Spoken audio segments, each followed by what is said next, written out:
What's good, people? Welcome back to another episode of the podcast. Today, I'm really excited to introduce our special guest, a really good friend of mine and a wildly successful web design agency owner. Today, we talk to Ivan. When a lot of people really started to get their eyes on you was when the whole digital launchpad interview came out.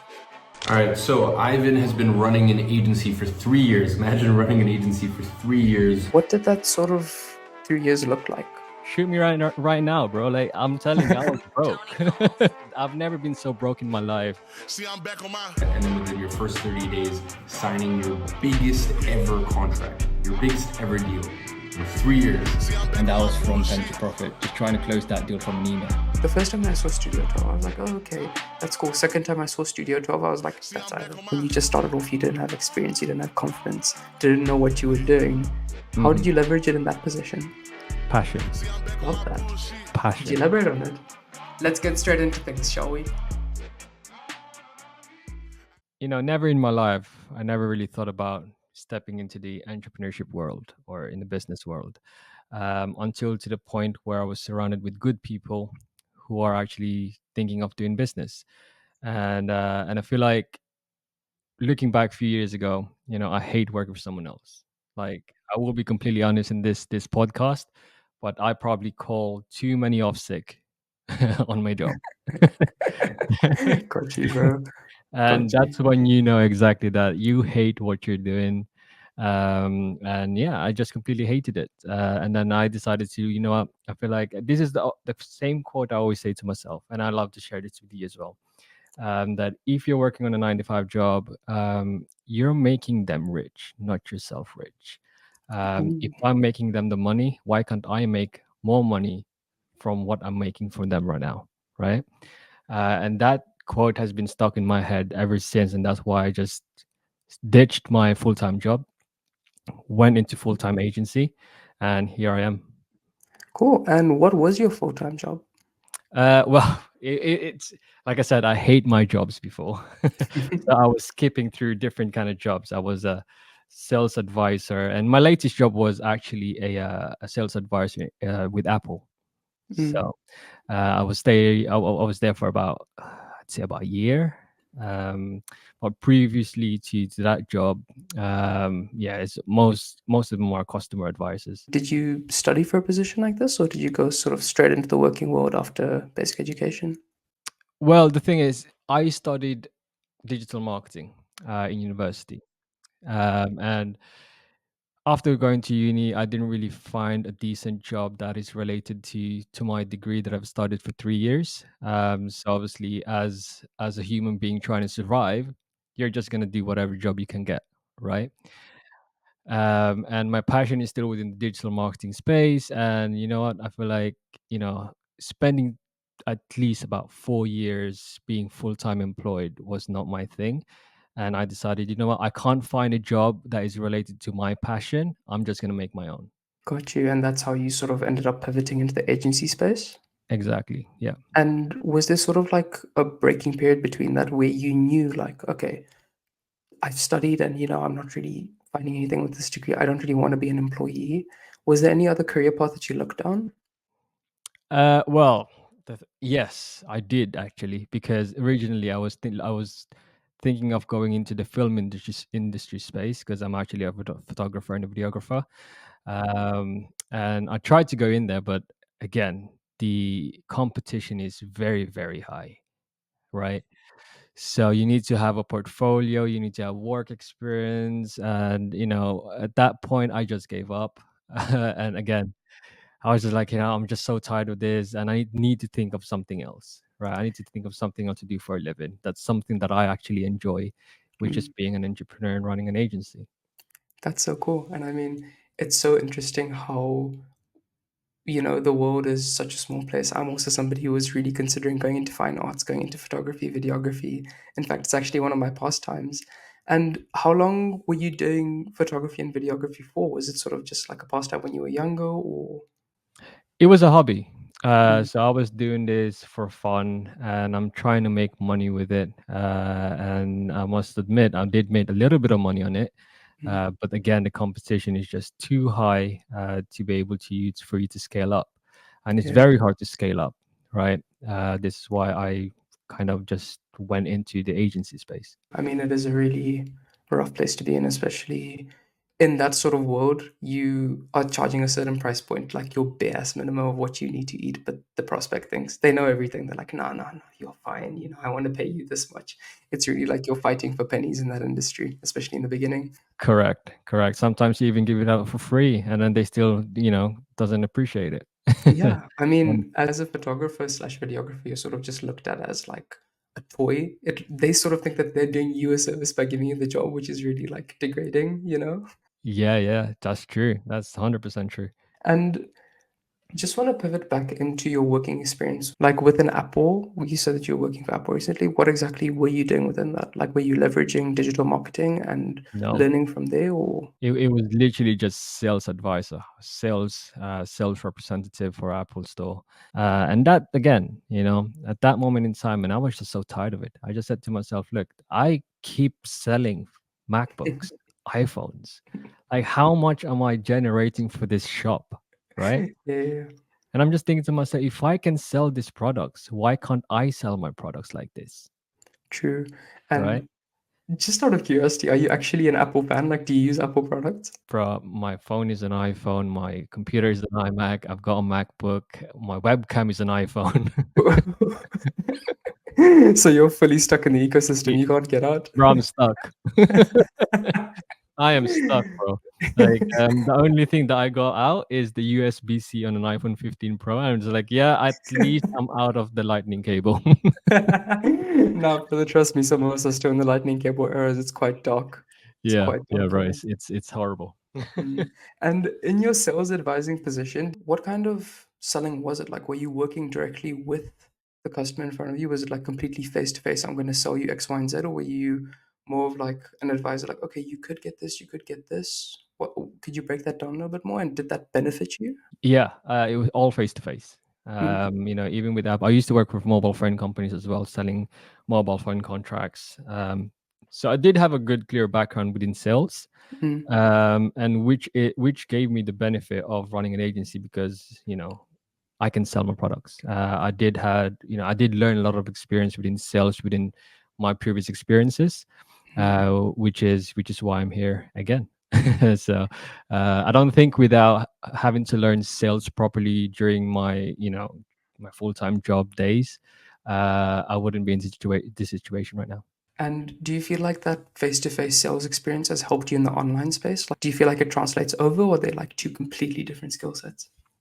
Two completely different skill sets. Because when you're doing face to face, you can interact properly. You can see their facial reactions properly. You can see pretty much all of their entire body. The way the body language, you can just say it all, right? Whereas if you're doing like this, for example, I don't know exactly what your posture is like. It's very hard to tell. True, I don't know if you're crossing your arms, right? So you don't even know if I'm crossing my arms right now. true, true. I mean, all I can see is your facial expression, and that's what I have to work off of. Exactly. So it's very, very completely different things. Even though a lot of people tend to say if you're just going to be doing online meetings, it's easy because it's less threatening, I'd say. Mm. But then again, in order for you to be successful in sales, you need to be able to read body language. The other thing about online that's just absolutely horrible is the whole no-shows thing. So you book an appointment, you have a client saying, "Yeah, I'm coming in at this time," and then they just don't show up. Or worse yet, worst one that I've had is you get on a call with them and they just hang up in front of you, like the second you drop a Oh, price or something of the wow. sort. That So happened to you? it's Oh, happened to me. It happened to me recently. I mean, cold calling, online closing, all of that, like that entire field is so much more rough than in person. God, Like yeah. people say, in person's rough, in person's rough. In person, the person can't sprint away from you. Online, they can just disappear, never speak to them again. Yeah, that's true. I mean, that's the realest part of online space. No show, they'll hang up on you. They can be rude to you anytime they want because they don't see you face to face. It's not like you can do something about it. So yeah, that's one thing that a lot of people should know when it comes to online business is that you know some things are definitely out of your control. There are more things that are out of your control. um, and again, it's all about experience and how you deal with it. And again, it's just the mindset once you do deal with those kind of problems. And something that I'm sure like everybody has come across is like your scammers in the online space. Have you had your fair share of dealing with them? Bro, honestly, I've had a few clients because we are a registered business in the UK. I've had a few clients who kind of doubted us because they're thinking, "Oh, okay. Are you registered? What's your company number?" Just because I'm Asian doesn't mean I'm from another country, but I'm actually based in the UK. Bro, you get all of this, you know, nonsense stuff that you will get judged in the online space quite easily, Mm. compared to face to face. True. And I feel like another real disadvantage of selling online is face to face. You can tell from somebody's demeanor, like what they intend to put through to you. But in the online space, if you have an accent, you're automatically like starting from down here versus somebody who has no accent, you know? People just don't really feel inclined to buy from somebody who doesn't sound like they're fluent in English, you know? Yeah, 100%, bro. A lot of times, and when I spoke to a few clients of mine, and this is a real thing, and I'm not trying to be harsh to any of these people, but this is an actual real thing because when, as there's loads of call centers in India, right? Most of my clients, they've been straightforward to me and said to me that, as soon as I heard someone's pitching a sales and they're from India, I just hang up. And I just feel like, look, that's not nice because at the end of the day, they're selling a service that they know that they can offer. But that's going back to what you just said, the accent, where, how do you sound on the phone, right? Because first impression is a big thing, right? And if your first impression to those kind of people is, that's your accent, you will get judged, and that's again, that is a real thing that is happening right now. Mm. And within your personal business, you said that it sort of affected you a little bit. Like, was it in the same like salesy way? Like it was harder for you to sell because of having an accent or not being first language English or even looking Asian? Was this something that sort of stood directly in the way? I think it's mainly because I am, looking Asian, Mhm. right? If you're dealing with businesses in the UK or anywhere like European wise who are, filled with Europeans, um, and then if they know that you're Asian, well, for me personally, I feel like sometimes like before I even jump on a call, I feel like I'm gonna get judged, but I'm ready Yeah, for it, right? yeah. I know for a fact I'm confident with my services that I'm about to sell. I will let my confidence speak for itself, not the way I look, but the way I sound. Having that confidence is definitely a skill that not a lot of people have coming into the space. I'm sure, like in your early days, what did you do to, or what leverage did you have rather than confidence? Because I'm sure, like, when you just started off, you didn't have experience, you didn't have confidence, didn't know what you were doing. How did Hmm. you leverage it in that position? Passion, Ooh, love that. Could you passion. elaborate on it? Yes. And the way we're selling our services right now, I'd say most of it is through passion, right? Mm, I wouldn't say I will be confident if I don't if I'm not passionate with what I'm doing right now, mm, right? I wouldn't say I'm confident with our product without me developing a product that I'm passionate about, mm. right? So every time you do something, you need to make sure that you're passionate about it because it will make such a big difference when it comes to selling it. So it's that absolute and total conviction in yourself and your ability to actually fulfill the service that really pushed you through in the beginning. Exactly, exactly. Because the thing is, when you think about it, right? When there is passion in you, right? Let's just forget about the business world, right? You're an athlete and you love basketball, football, or whatever. Those people are so passionate about it. They put in the work, let's say hundreds of hours, 1,000 of hours in a year, right? They're passionate about it. They don't care if they make money or not. They're just passionate about it. It's the same thing for business, right? If you're passionate about your product, what will follow is confidence. That's number Hmm. one, right? And then the rest of it, it will be trust. And then once you have those two ticked off, you will have the money, right? Money should always be the last thing. And with money sort of being, oh, it's not really the first goal you have. I mean, at the end of the day, they always say you can't really retire your parents on passion. You can't really retire your No, parents of on course. motivation. Where do you sort of believe the trinity of passion, motivation, discipline, and building all of that towards money sort of works? Like, how does that dynamic work for you? Well, for me, when I started to do online business or doing website design, I was just clearly just so passionate about creating something, and I want to see it in the real world, right? Mm, That's my passion. Me creating a logo, for example, because I do logo design as well. And me seeing my logo designs that is going to be, let's say if there's a van outside and I see my logo there that I've designed, you know, I mm, will be very, very happy, right? true. So that's basically me. I want to see my work on the real world where a lot of people are seeing it, a lot of people are using it, right? So that's my passion. And then before, when I actually entered the business space, I said to myself, I don't care if I make money at this moment in time. I'm safe. I'm with my parents, but I'm sure, if I will be successful in this space, I will be able to provide for my family. Right. Mm. So it is a little bit different to different people because it depends on your situation. In the current day, like with you currently running an offer where you're slightly more comfortable, you're not really on edge like the early times, where you have to worry about, okay, need to get my first client, second client, need to get to this amount and then this threshold. Sort of at that point, where do you feel like discipline really comes in? Like, I mean, how do you not stay content? Because from our interactions, I can tell you're a really hungry person, like you want it. Where does that come from? Bro, that's a very hard question to answer. Mm, Uh, mm, because the thing is, if you really want to be successful, there shouldn't. I mean, there's obviously a goal, but you mm. always want to exceed that goal, right? So, me right now, I do have a goal in mind by the end of this year, and I feel like I'm not going to stop there, right? So that's where the discipline comes in. I feel like when I do reach my target or I reach my goal, I will double it for the next year. It's really ambitious.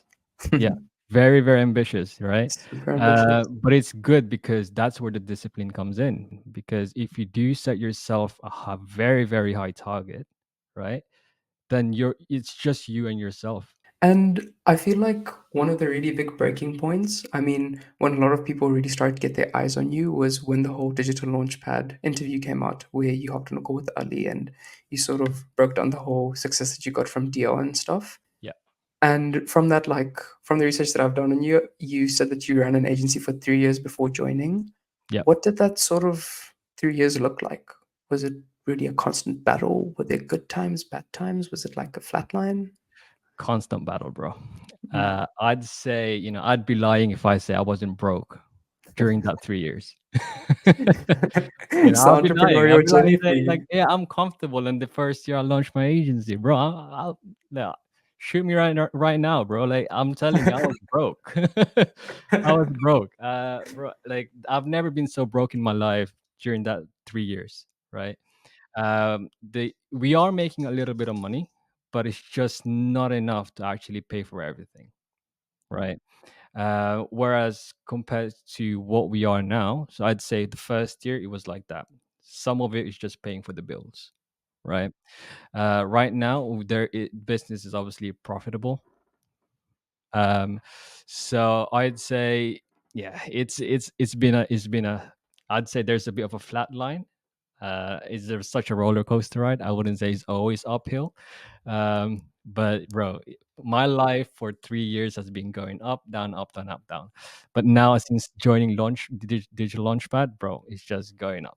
And I mean, something that I will commend you for is like in the digital launchpad interview, you seemed like really like, just sort of like giving answers. And over here, you opened up on a full podcast. It's really interesting to see. I Yeah. mean, just the character development and growth and, confidence in yourself.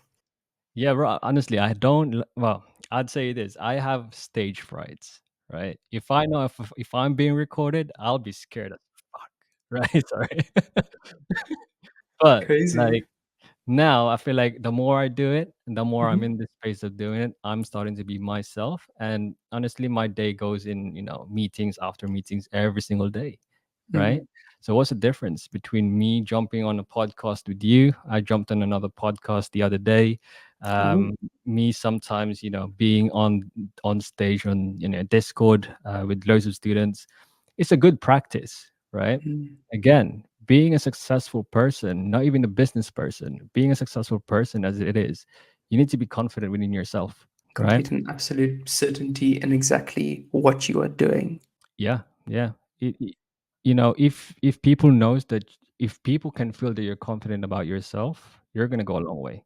It's sort of like, would you say it's like faking it until you make it? Like, even if you don't have it yet, just be overly confident until you get it. Exactly, bro. Mm. That's when I heard about fake it till you make it, and I'm just thinking that's not true. But then looking back, first like on my first year, I was faking fucking everything. Like, yeah, I was saying, Yeah, "Oh, I'm a businessman. I have money." But the real side is you don't, yeah. right? It's just for bragging rights, like fake it till you make it, right?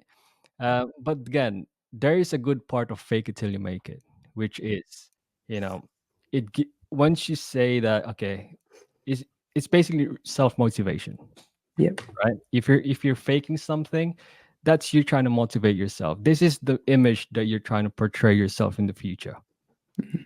right? If you have that vision in you, even though you haven't quite made it yet, it's still a good thing because at least you have a vision to be successful, to be that person. And what do you say to the people who sort of get stuck in analysis paralysis, as I like to call it, where they sort of like see the vision and, they say, yeah, I'm doing this and I'm doing this and I'm doing this, and they don't take action? How do you sort of develop action from that visualization, I guess? Like I have a few friends who does this. I'm not gonna name drop, but Yeah. they all have visions. Like, here's another vision, here's another vision, here's another one here, and I'll ask them, "What are you gonna do about it?" They don't Mm. have the answer to it. Why? Because they're afraid to take actions, right? So, if you're a man of vision, you just need to take actions. Like, the moment you thought about something, just do something about Mm. it. Stop thinking, right? Your mind already processed it. Like, it's already in your head. Why can't you do the action yourself right now? Stop wasting time. You've already wasted time thinking about it, you know? Why can't you just put the action? And I mean, even I think it was Zuckerberg said famously, like, the idea that you have in your mind is not the final visualization. The idea will come to fruition as long as you start actually taking the steps to make it happen. You'll never see the first idea, or well, you'll never see the end idea in the beginning, but it all stems from just that first step and putting one foot in front of the other and taking a step after another, after another, after another.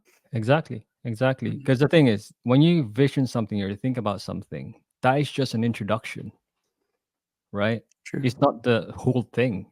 Because I'll tell you, when we started the agency, I said, okay, cool. I want to make websites. That's it, right? Mm. But there's so much more to it. You know, you're never going to learn anything unless you take action, right? This is where you'll learn so much things about your business or to yourself. What else is missing? What else is the missing piece? Every day is a constant learning space for you, right? So again, if you're thinking about something, just take the step. Because I mean, I understand why people are just thinking all the time. They're afraid to make mistakes. And the thing with mistakes again is, if you don't make any mistakes in life, do you think you're ever gonna learn? Of course not. I mean, as humans, it's a bit of a sad notion to think about it this way, but we learn the best when we fail completely at something. If we had if we had everything put on a silver platter and put in front of us, we wouldn't see the need to actually improve anything. It's just like, okay, I'm fine where I am. This is okay. But the second that you get lashed, the second you see your bank account hitting zero, the second you start losing ties, your parents look at you and say, what are you doing with yourself?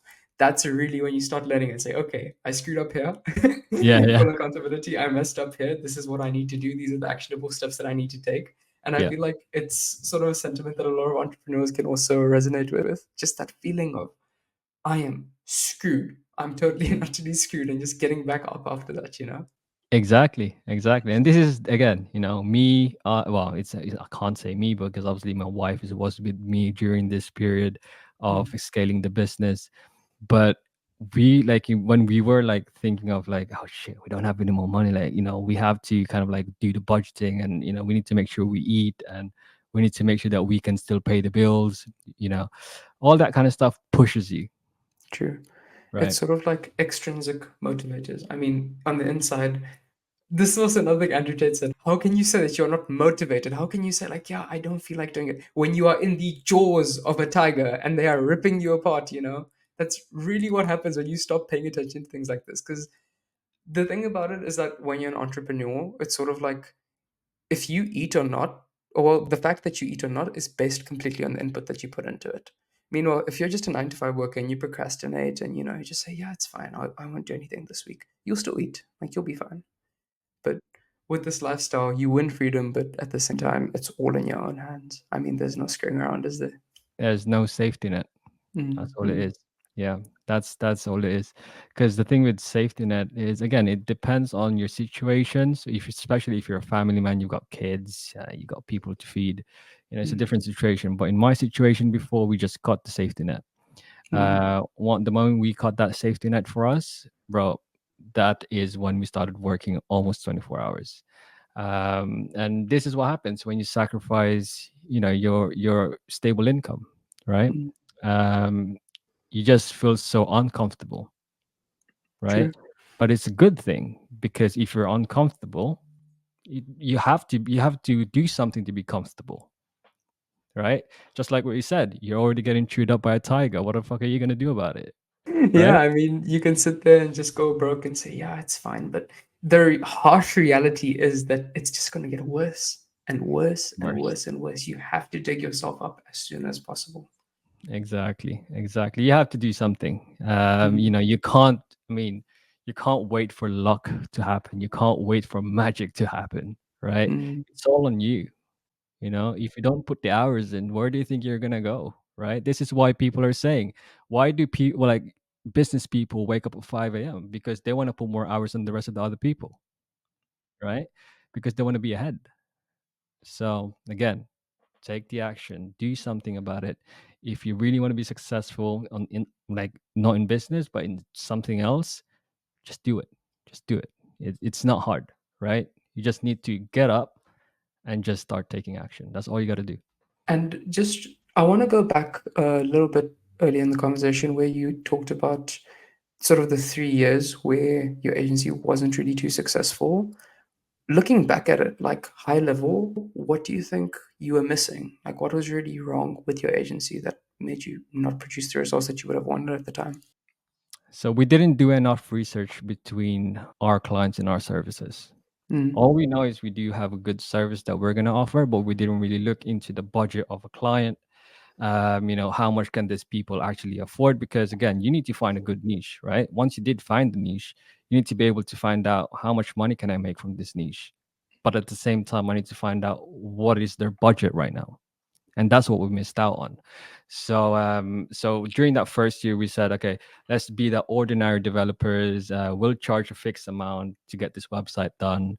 And I feel that, and it's been hard because not a lot of people will have that cash right now, you know um so what we did is we switched it into a subscription model. mm, So in that case, we're focusing more on volume rather than the big box right now, mm, right? It's been easier to close because a lot of people can afford a subscription model, right? So that's how we kind of like altered our plan.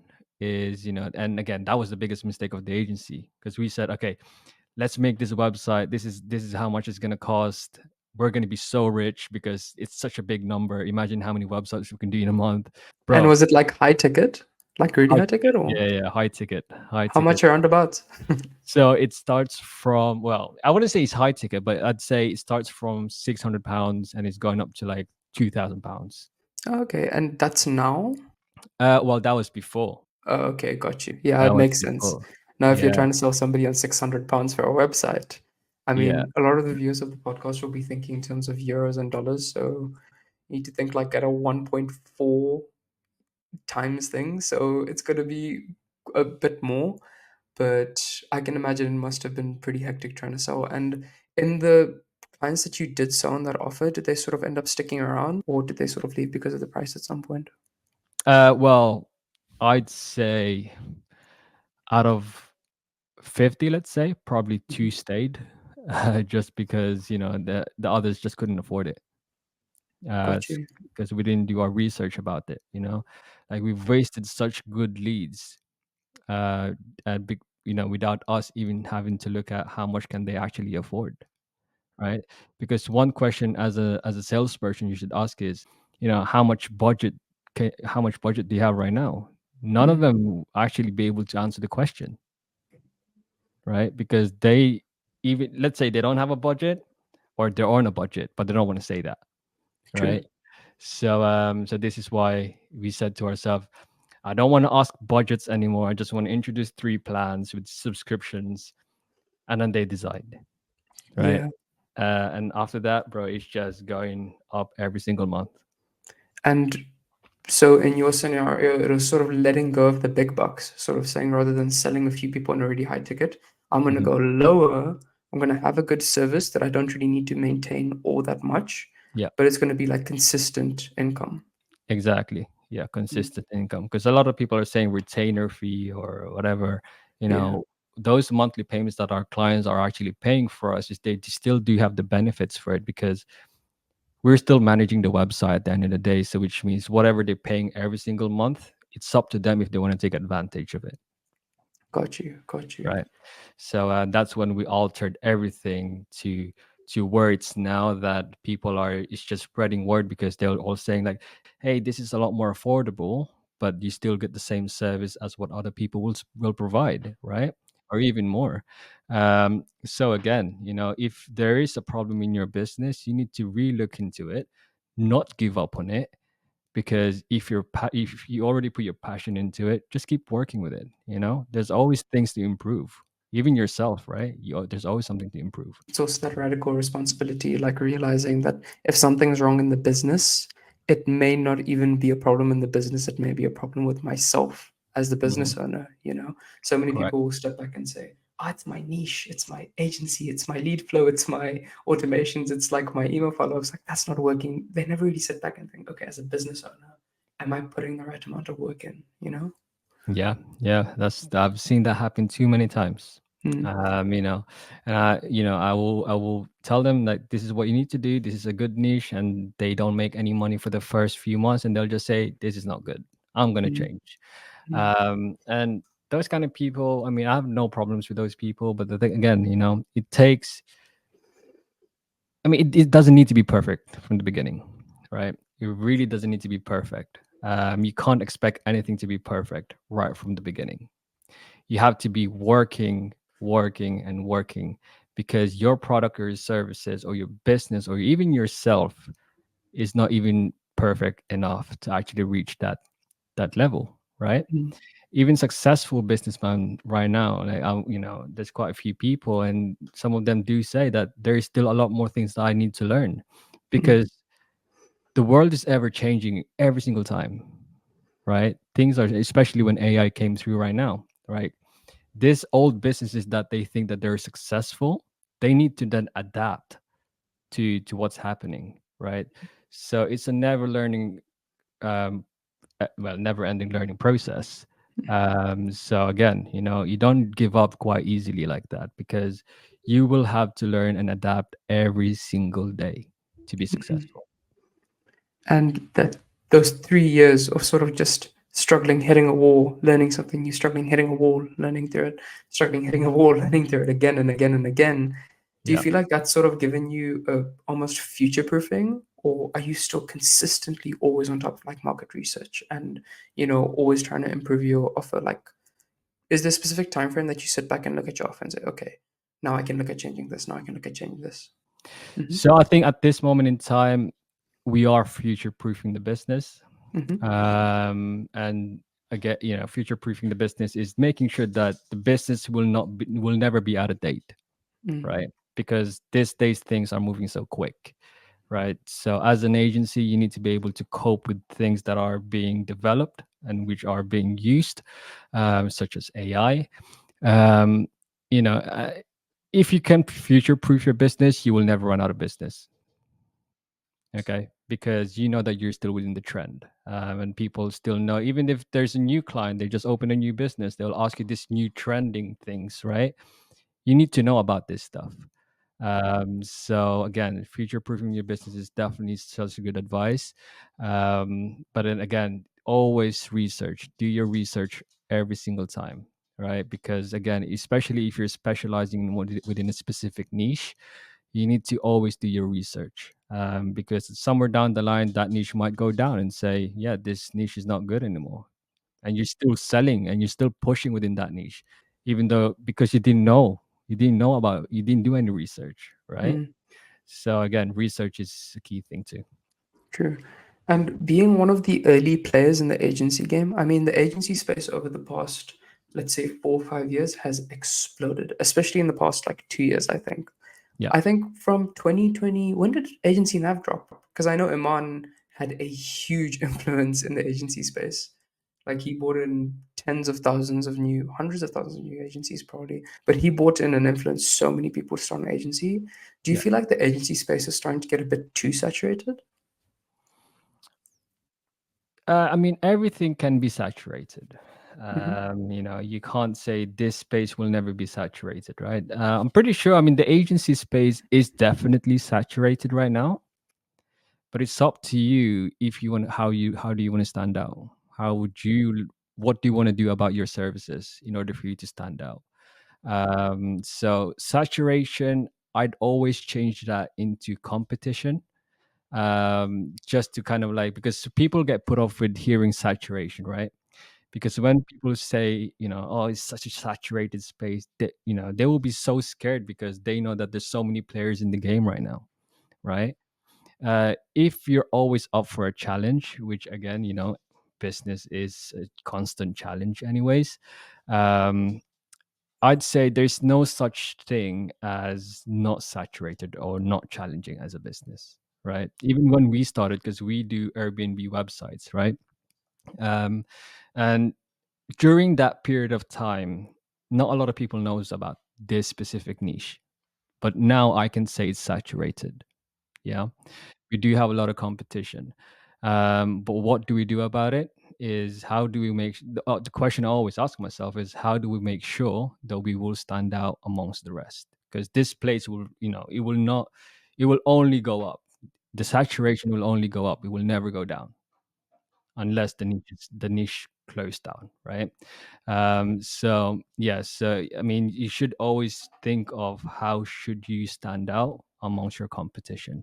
Always ask yourself that, because there will be no such thing as a space without saturation. People really come and say like, okay, agencies are saturated. I mean, I think saturation is a good thing because it's sort of a proof of concept. Like if a market is saturated, you can say like, okay, it's tried and tested, it actually works, like this thing is currently making money. That's why there's so many people heading towards it. And I feel like we genuinely are in the age of the digital gold rush right now. Yeah, But I feel like with saturation proving that this is a working business model, so many people will come to it and be like, yeah, it's so easy to run an agency. I'll just get in, run my agency, you know, it's going to be so easy. But that's when the mental game starts coming in. A lot of yeah, people come in and say one thing, but they really get in the game, maybe get one or two clients, and they drop off after that because they get content. They start thinking, I've made it, everything's okay. yeah. Yeah, but I mean, you can't call yourself entrepreneur once you're happy with two clients. You can't call yourself like that. True. But yeah, I know what you mean because a lot of people are thinking again, because I do have a business mentor myself, Hmm. and he said to me specifically that um, once you enter the business space, you should never feel content, right? And there's Interesting. because once you start feeling content, that's when your brain stops, right? And he said to me specifically, if your brain is constantly thinking of being an improved version of you or an improved version of your machine that you created, then you're in a good path because you can do much more things than other people who's limiting their mind into just doing these things, Mm, right? And you don't want to be stuck because once you're stuck on something, like you wouldn't be able to think properly, and you wouldn't be able to function properly. Your focus is not going to be there anymore, right? mm, So I mean, all the thinkers out there is a good thing to have, but again, just put in the action. mhm. And do you feel like there's sort of a point where complacency meets gratitude? Like, at which point do you say, okay, I'm grateful for everything that I've done and I'm proud of myself, but I'm not satisfied, I guess. I'm going to keep on pushing. What's your sort of mentality around that? Right, every day I do that to myself. Mm, Every day I kind of downgrade myself every day when I wake up in the morning. It sounds harsh, but it does push me to my limits every single day.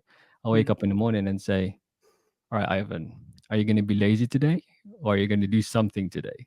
mm, Right? But towards the end of the day, I will kind of speak to myself and pat my back and then say, "Well done, you've done enough today." All right, mm. now do more tomorrow. Do Right? more tomorrow.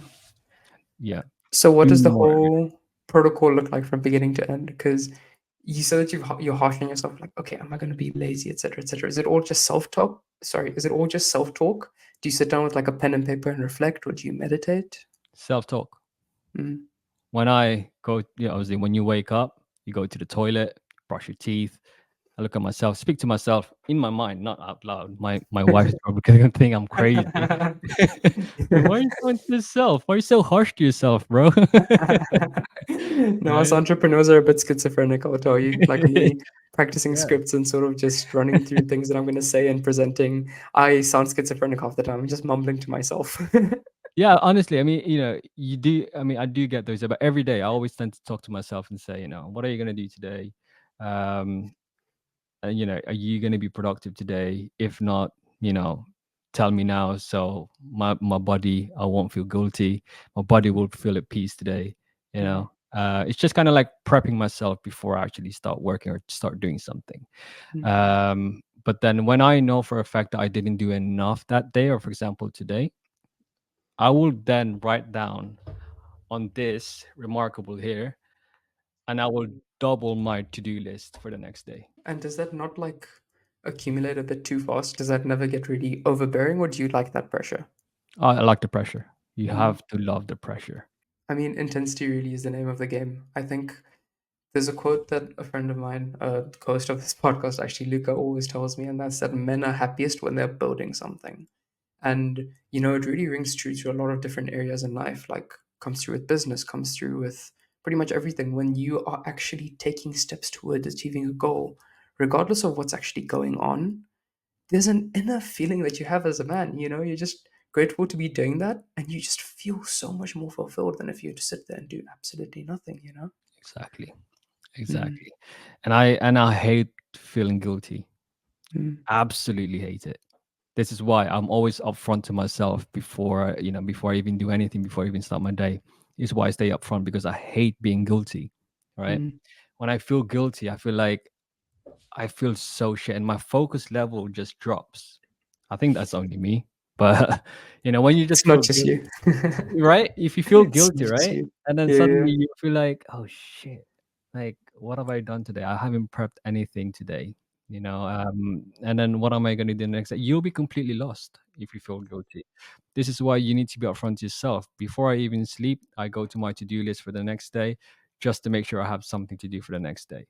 If I've missed out that specific hour of the evening, I will feel like shit.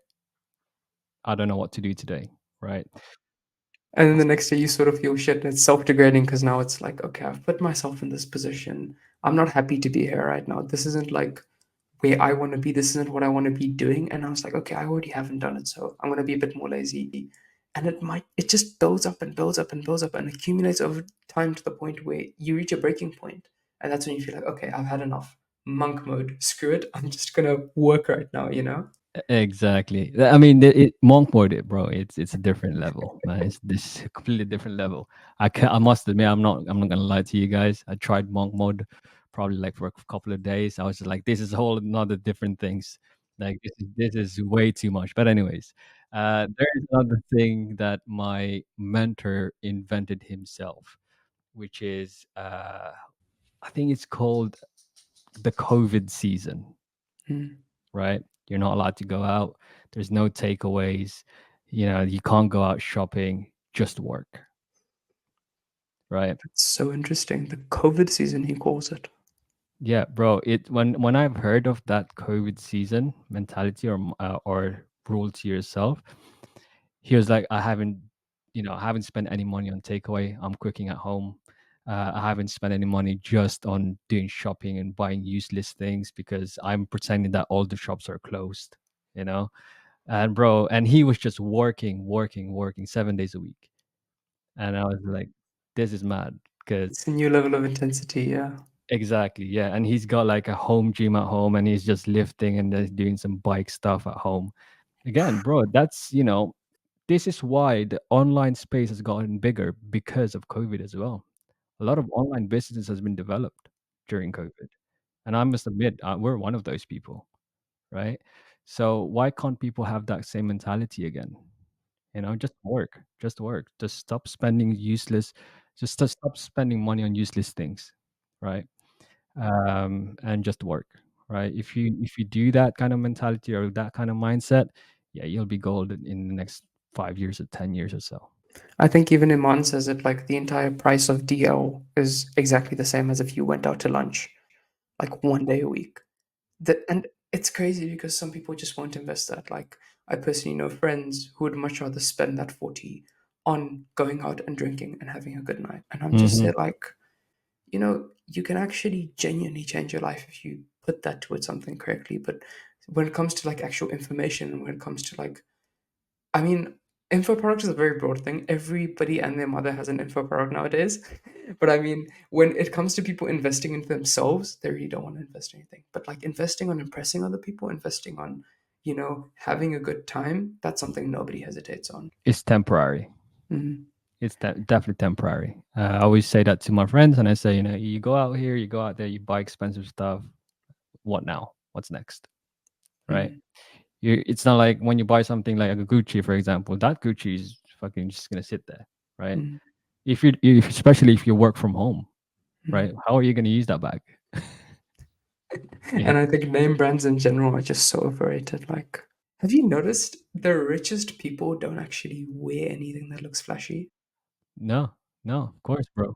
No, nothing. I mean, this is from H&M. Mm. So, so it's That's a bit bro. of honesty. Exactly, right. Is you don't need something that has a name to it because technically, when you're paying for like big brands, you're paying mostly for the name, right? Mm. Not for the actual product itself. You're paying for the name, right? It's clearly marketing, you know. And as soon as people start wearing it, people are going to be like, "Oh, okay, cool. I want that." Right? It's just the power of marketing and the power of branding, right? And this is what people are doing. And again, you don't need to wear expensive stuff, right? So It's such a cool notion. I mean, you've also studied marketing, but there's a really interesting story I want to share here, which is what the Red Bull team did. And in the beginning, they started selling the actual Red Bull drink, like the actual cans, and nobody was buying it because it tasted like crap. It had a lot of sugar and it had a lot of caffeine. Nobody was really interested. It was just sort of like one of those other drinks. So what they did is they took a bunch of the empty cans off the production line and they started leaving them in bins outside of like party venues along the streets genius. and really leaving the crushed cans everywhere. So now people see these cans and they think, okay, Red Bull must be really nice. Lots of people are drinking Red Bull. I've got to start having Red Bull. And I don't personally like the taste of Red Bull. I don't think anybody genuinely truly likes that, artificial. I can't even describe what it is. I strongly believe nobody really likes the taste of Red Bull, but it's just such a popular thing now. That's such a genius thing to do, though, isn't it? That's Yeah. such a good thing. Oh, Yeah. it was funny because the other day, right? Real story. Like we were taking a dog out for a walk. We just saw a KFC bag lying on the floor, right? Exactly like the Red Bull thing, and we thought to ourselves, "Oh shit, I want a KFC now." Ooh. It'll get you.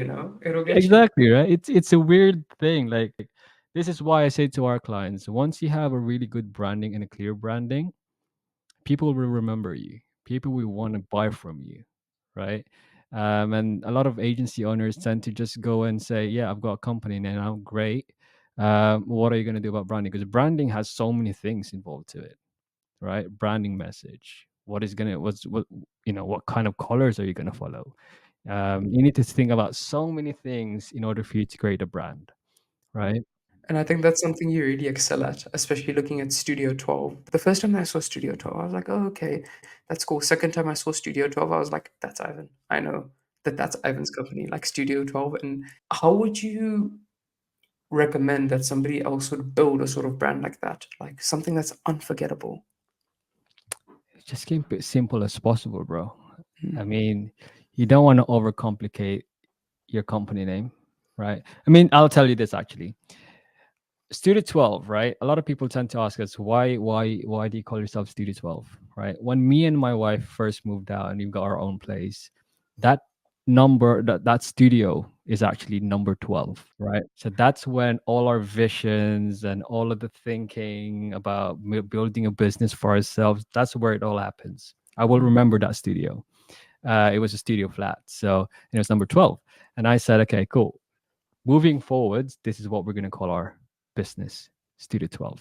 All right. Nice and simple. It really rings close to home. That's so cool. Yeah. So everything is just started from there. Now sky is the limit because we can just say Studio 12 has so many things underneath it. Right. So, yeah, I mean, just, an advice for people who's starting an agency, make sure that your name, your brand name or your agency name has some meaning to it. Because once people do ask you about why Studio 12, what's the story behind your agency, you want to have a story to tell, right? Because people like stories, especially when a story is real, right? So for us, it was just an idea in that studio flat, and now here we are, right? So that's a story to tell for our grandchildren as well. Like, when we started Studio 12, we were just, people who's got a vision in one small space, right? And now it's gone into this kind of level where, people are knows where we used to live, Mm. right? Uh, That's so interesting.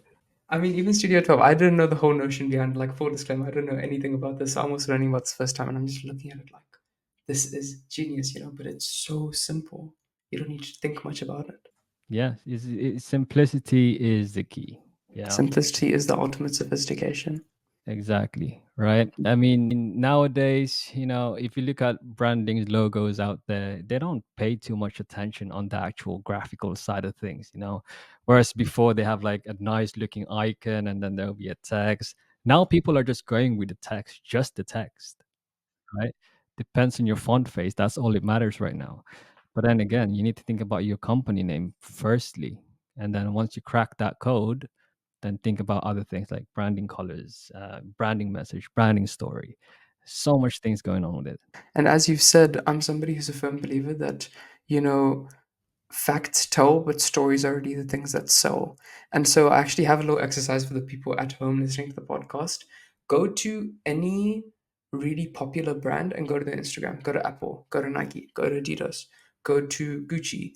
You will never see pictures of their product. Never see a picture of their product. You will never see what the product is. You will never see price tags, nothing of the sort. What you will see are videos and posts that are meant to invoke a feeling, because rather than them just selling you the brand, rather than selling you the item, they're selling you a feeling. And that is so, so, so much more powerful than any price tag or any service delivery could be. 100%. Mm, 100%. Because once you know that there is something, there's a hidden big and bigger value within a service or a product, right? People will buy it. mm, And same thing for Nike, right? I mean, I'll leave it to the audience and do their homework and do that kind of stuff. But I've done it before, and I'm looking at myself and thinking, damn, I feel like I want to buy something now. Because there is something that's going on emotionally when you're browsing through the websites, right? And even the pricing, there is a pricing in there, but it's very, very small, I mean, right? even in pricing, you won't see it everywhere. Maybe once in a while, you'll see like, okay, this has dropped for this much legacy, etc., etc., etc. It creates curiosity. Definitely. And the thing is that as humans, we're emotional creatures. We buy off of emotion. Like something that I've learned, or well, the biggest lesson that I've learned in the sales space is if you can sell somebody a solution rather than a product or a service, it's going. Like if you can genuinely make the person believe that they need it, if you can create that gap and sell the bridge over it, people will pay anything to get it. I cannot agree to more to that one, bro. Honestly, this is one of the advice I tell people who's trying to do sales, for Mm. example.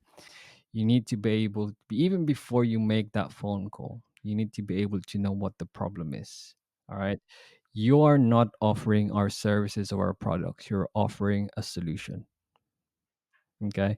Because once you offer a solution to a problem, yeah, like you said, they will pay you no matter how much you want them. You no matter how much you want to charge them. Priceless information. So, one notion that I wanted to get into a little bit is just a little bit more on your past. So, you mentioned that you started this agency with your wife. Was Hmm. there sort of a point where where the work was now starting to sort of affect your personal relationship? How do you sort of differentiate between the two? I mean, there has been some problems across along the way. There has been some misunderstandings, which is normal. Like you don't even have to be, you don't even have to be in a business together in order for you to experience problems together as being in a relationship, right? It's a normal thing. Um, but one thing that I would highly advise is communicate, right? Once you start communicating, you will be able to actually fix a lot of problems along the way. And I'd say that our teamwork, me and my wife, has been extremely, extremely good. I'd say I'm focusing on my stuff, and then she will be focusing on her stuff. And then if she has a problem, I will help. If I have a problem, she will help. Right? It's all about communication and towards and helping each other as well. Because at the end of the day, you do have the same goal in mind. And if you really do want to reach that goal, you have to work together properly, no matter what the problem is. That's so beautiful. It gives me sort of Layla and Alex Hormozy vibes. Super wholesome, business goals, relationship goals. That's so cool, man. That's so cool. And just in terms of communication, do you feel like the communication that you do in business helps your personal life or vice versa? Like, do you feel like you've built your communication, number one, through your marriage and through personal experiences, or has that been more through business and the entrepreneurial venture? Well, the communication. Mm, I'd say a bit of both. On that one. Yeah, a bit of both. Because in life, if you really want to be successful, you need to be able to communicate properly. It's a given thing, right? But I've learned so much more communication during my relationship than in business. Yeah, because I'm actually dealing with a real thing every single day, right? If I communicate well with my wife, I know I can communicate well with other people. Right. So again, it's a bit of both, but I'd say I've learned communication more within my relationship rather than business. But then again, I know for a fact that if I will communicate with other people, I know I can communicate well because I can communicate my problems to my wife without even double thinking about something. Right. And I'm sure I can be open to other people as well without even hiding about anything.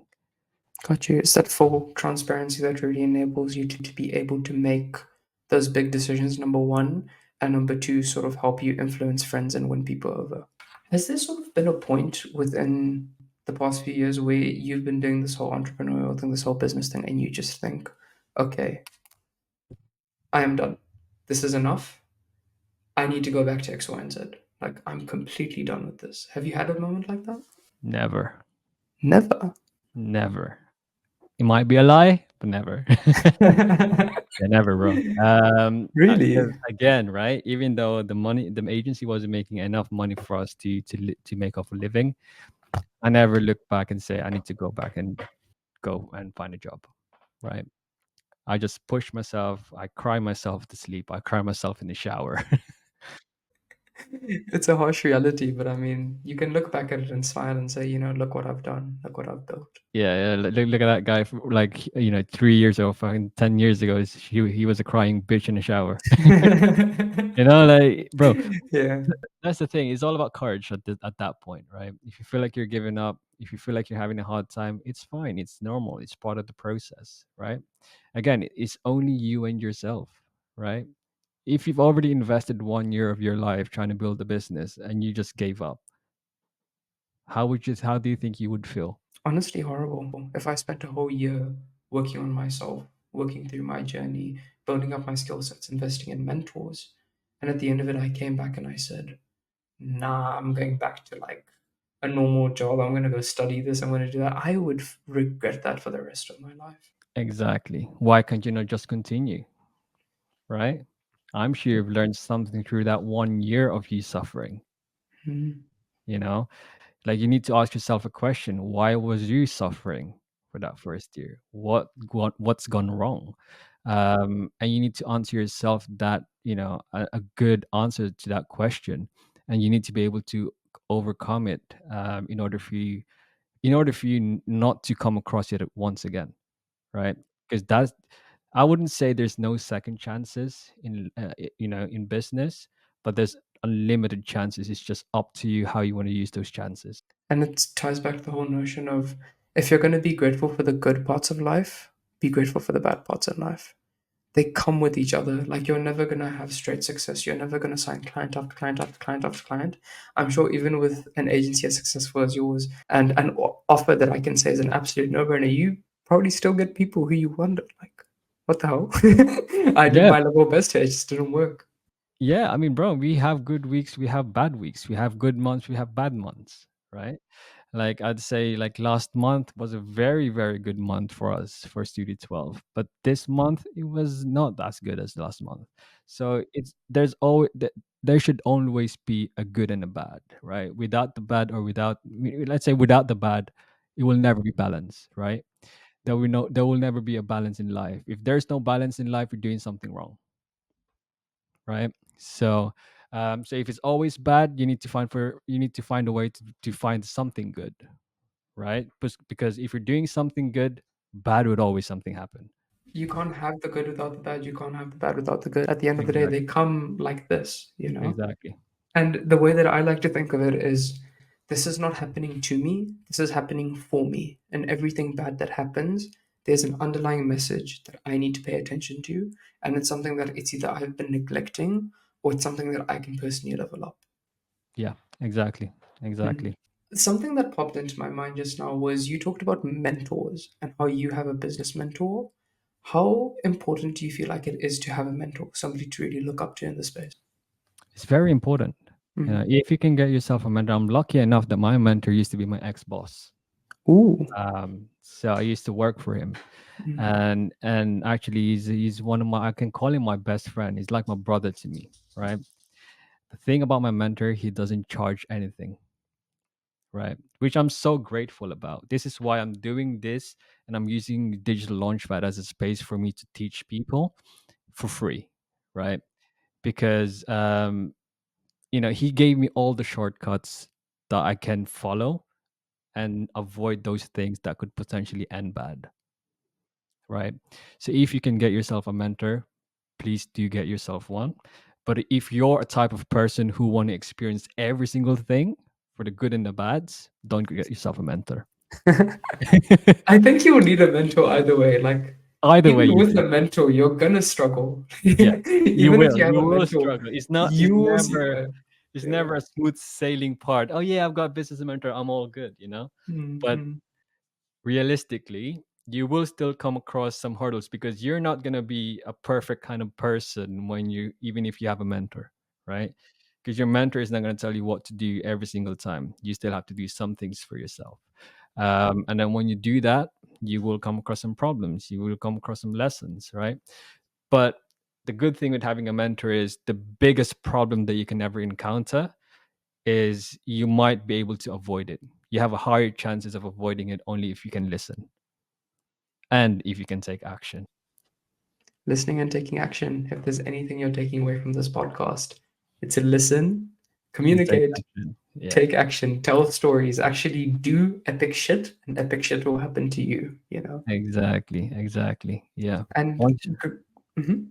yeah, I mean, I was gonna say, once you have all those part done, people are gonna give you the trust, right? We forgot about the trust, because yeah, trust is the biggest factor on all of those things that you said.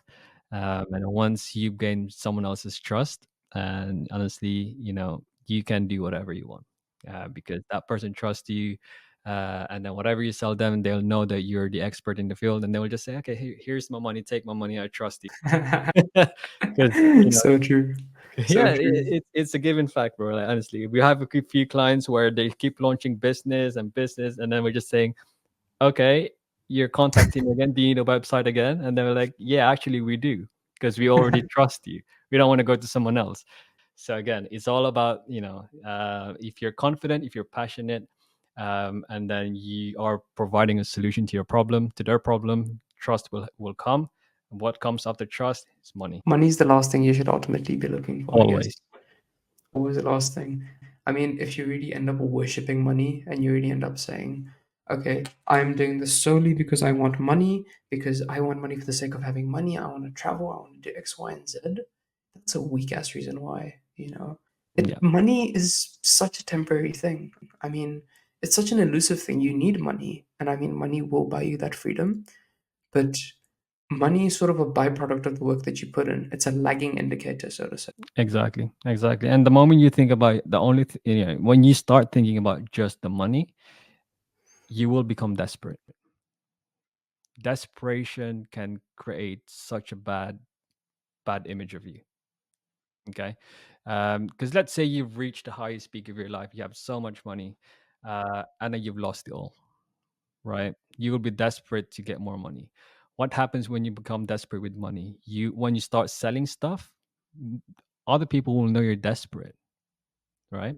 Do you ever think that that person will give you the money if they think that you're desperate for the money? I don't think so. Never, no. I mean, if you come across as needy, you come across as inexperienced. Second, you come across as inexperienced, there's no trust. Off that basis, they'll be like, okay, no, I'm gonna go to the dude who has his shit figured out, who doesn't need my money. I mean, they need it, but I mean, they don't show that, okay, give me your money, you know, I'm focused on the money, give me, give me, give me. Exactly, exactly. This is why I always say to my salespeople, like, I know you need money right now, but money should come last. I know your situation is a little bit different than mine, but again, just think of it in a way that when you do something good, money is just a bonus. I mean, do good, honorable work, and you'll be compensated equally for that. And that's something so many people don't realize, especially in their younger years in life. They think the work that I'm putting in now doesn't matter. They think like, I did that work, but I didn't really see any money, so it didn't really do me anything. But the soft skills that you're learning and the hard skills that you're learning are so incredibly beneficial. And I really find that it's in that time of desperation, that time of need, that time of suffering that you have the biggest growth. You know, you can only see the stars when it's dark outside. Yeah, yeah, exactly, exactly. So, Ivan, it's been an absolute blast having you on the podcast on this episode specifically. You know, I'm sure there are a ton of gems in this episode for everybody listening in at home to take away and, learn, apply if they want to open their own agency and grow in the entrepreneurial space. But is there any advice that you would give to the younger men listening out in the audience today that you feel like would have really helped you along your journey? Yeah, of course. So for people who actually wanted to start into business, you will end up on a big, massive hole. And I've seen this quote online: "When you dug yourself too much down to a deep, big hole, consider yourself being planted." All right, because once you're planted, you're just gonna get bigger. Okay. So my advice is, if you ever feel like you're stuck on something, just make sure that you put the right mindset in place. uh, the reason why you're there is because you're taking action, which is a good thing. All right, so once you've already taken the action, like from this previous conversation of this call, um, you need to build yourself an identity.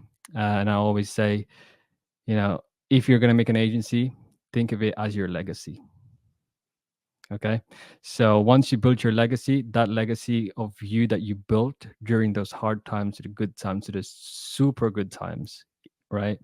That legacy will just carry on for century after centuries. So if you just think like that, sky's the limit for you. And again, if you're a thinker, just take action, right? If you don't take any action, you're just going to be stuck in one place, always on step one. You will never reach step 100. Absolutely beautiful. Well, once again, Ivan, it's been an absolute pleasure to have you on the podcast. Thanks for your time and thanks for tuning in, fellas. We'll see you next time.